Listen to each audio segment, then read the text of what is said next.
পাবদা মাছ। দেখুন বন্ধুগণ, আজকে আমি একটা নতুন রেসিপি নিয়ে চলে আসছি। পাবদা মাছ প্রথমে ধুয়ে নিয়ে আসি, ধুয়ে এনে তার মধ্যে দিয়ে দেবো পেঁয়াজ কুচি, তারপরে দিয়ে দেবো হচ্ছে রসুন বাটা, তারপরে দিয়ে দেবো স্বাদ অনুযায়ী লবণ। লবণ দিয়ে দেওয়ার পরে দিয়ে দেবো হচ্ছে মরিচের গুঁড়ো, আপনারা মরিচের গুঁড়ো না দিতেও পারেন। তারপরে দিয়ে দেবো হলুদ হলুদ দিব, তারপরে দিয়ে দিচ্ছি হচ্ছে সাদা তেল। সাদা তেল কিন্তু শরীরের পক্ষে খুবই ভালো, আপনারা সাদা তেল দিয়ে নাও রান্না করতে পারেন। সাদা তেল দিয়ে আমরা সবসময় রান্না করি, তার জন্য সাদা তেল দিয়ে রান্না করছি। সাদা তেলটা ভালো করে মেখে নিব মাছটার মধ্যে, যেন হচ্ছে হলুদ বাটাটা মাছের মধ্যে ঢুকে, না হলে টেস্ট হবে না। ভালো করে মেখে নিতে হবে, না মাখলে কিন্তু এটা হচ্ছে ভালো টেস্ট হবে না। তারপরে দিয়ে দেবো জল, একটুখানি জল দিয়ে ভালো করে হচ্ছে ওটাকে হচ্ছে মেখে নিব। ভালো করে মেখে নিতে হবে মাছটাকে।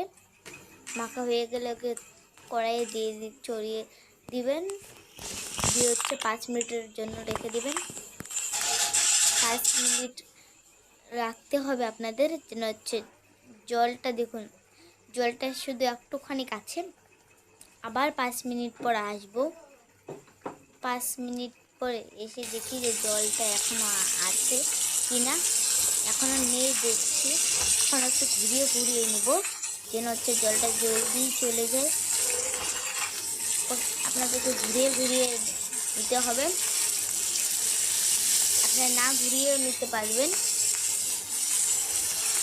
ভালো করে ঘুরিয়ে নিতে হবে, 2-3 বার এইভাবে ঘুরিয়ে নেবেন, তাহলে রান্নাটা ভালো হবে, নাহলে শাকটা পুড়ে যাবে। এগুলো পাবদা মাছ পুড়ে যেতেও পারে। তারপরে হচ্ছে 5 মিনিট পর আবার জল দিয়ে দিব, জল দিয়ে হচ্ছে 2 মিনিটের জন্য রেখে দিব। 2 মিনিট পর আবার দেখবে যে হয়েছে কিনা মাছটা। এবার দেখছি একটুখানি জল আছে। ফ্লেমটা পুরো হচ্ছে ফাস্ট এসে দিলে এটা হচ্ছে পুরো পুড়ে যাবে, তার জন্য আমরা লোতে দিলাম। আজকের রান্নাটা এখান থেকে, বাই বাই। আপনারা ভালো থাকবেন, সুস্থ থাকবেন।